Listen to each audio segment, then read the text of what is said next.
कि इनको परमिशन नहीं मिलना चाहिए। यहाँ पे धर्मांतरण और ये बुरा टोना जादू ये सब यहाँ नहीं चलेगा।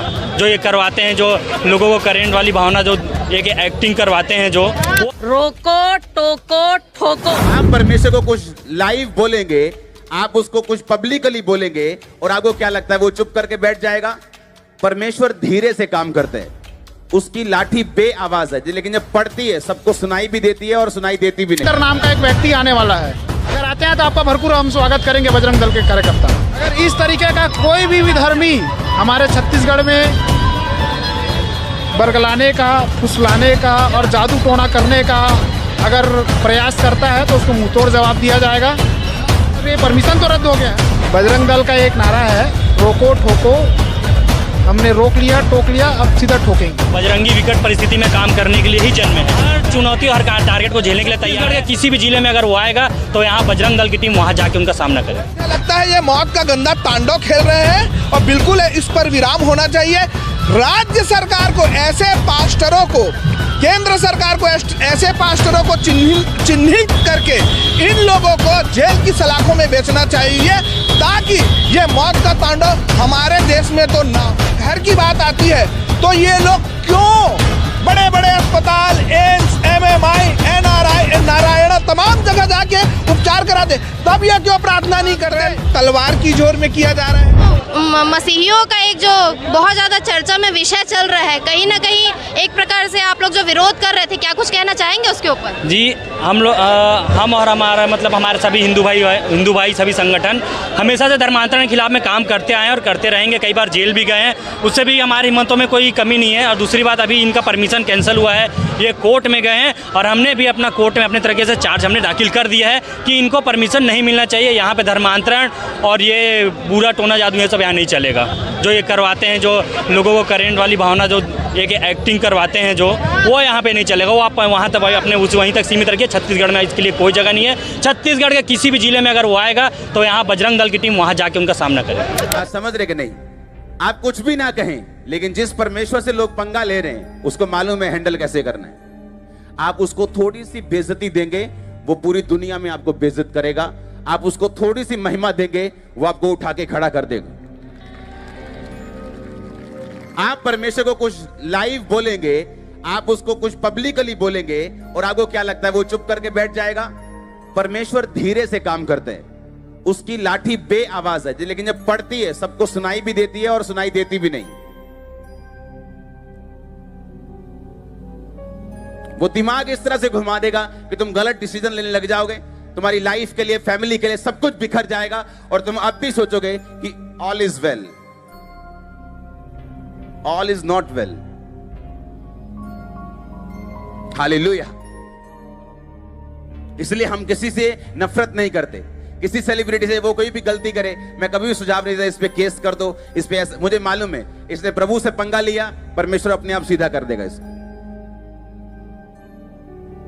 मैंने भी लिया था। एक क्रिश्चियन घर नहीं आने चाहिए। हम हिंदू सिख लोग हैं, हमारे घर में एंटर नहीं करने चाहिए। गाली निकालूंगा मैं, क्योंकि मुझे ऐसा पता चला था कि ये लोग ऐसा ऐसा करते हैं कुछ जो मुझे पसंद नहीं आया और मैं बहुत गुस्सा किया मैंने। और मैंने मंत्रों को ऑडियो चलती थी तब, ऑडियो में लगा के अपने कोठी पे लगा दिया था। 24 घंटे वो चलते थे। मैंने कहा इसको कोई हिलाएगा नहीं अब, और कोई जना चर्च नहीं जाएगा घर, सब जहां मैं बोलूंगा वहां जाएंगे। और ले गया वापिस, चर्च नहीं जाने दिया। लेकिन उसके बाद मुझे लेके आना पड़ा सबको चर्च में, जब मैं मेंटल हुआ तो। वो डॉक्टर्स, वो जगहें, वो चीजें जिन पे घमंड था, वो घमंड जब परमेश्वर ने चूर चूर करके मुझे धरती पे लाके खड़ा कर दिया, जब जीरो से भी माइनस में कर दिया, जब जीरो करके फिनिश करके खत्म कर दिया, सुसाइड करने वाला था वही व्यक्ति जिनको गालियां निकालता था, उन्हीं का चर्च देखा और बचाया गया। किससे पंगा लेंगे? परमेश्वर से। मैं लेके देख चुका हूं, उसके हाथों में पड़ना क्या है, भयानक बात है। आप कोई भी हो, उसके सामने कोई सेलिब्रिटी नहीं, आप उसको बेइज्जत करेंगे, वो आपकी पूरी तरह से छील उतार देगा। आप उसको हल्का सा टच करेंगे, बोलेगा कोई बात नहीं, चिंता मत कर। अब कोई भी। Hallelujah, God bless you all of you. सभी को जय मसीह की। आज हम उस विषय के लिए बात करना चाह रहे हैं जो कि है चंगाई। बहुत से लोग दुखी हैं, बहुत से लोग परेशान हैं।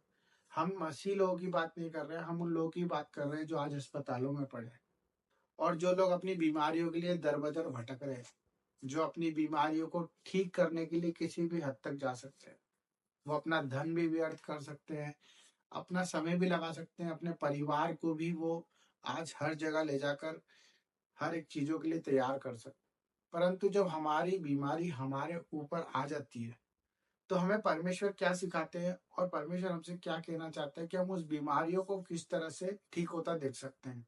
तो आज मैं आपको वो वचन बताना चाह रहा हूँ जो परमेश्वर ने हमें हमारे अधिकार के लिए दिया है, वो वचन जिसके द्वारा आपकी बीमारी इसी वक्त चंगी हो सकती है।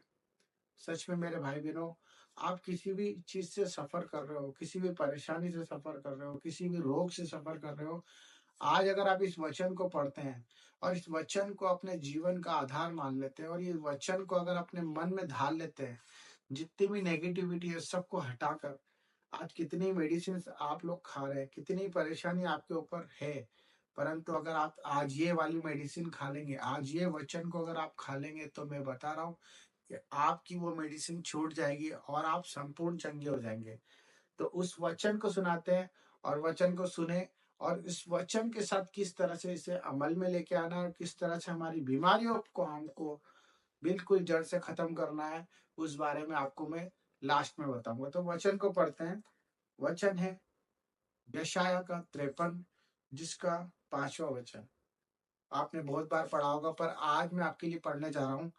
परंतु वो हमारे ही अपराधों के कारण घायल किया गया, वो हमारे अधर्म के कामों के कारण कुचला गया और हमारी ही शांति के लिए उस पर ताड़ना पड़ी कि उसके कोड़े खाने से हम चंगे हो गए हैं और चंगे हो जाओगे।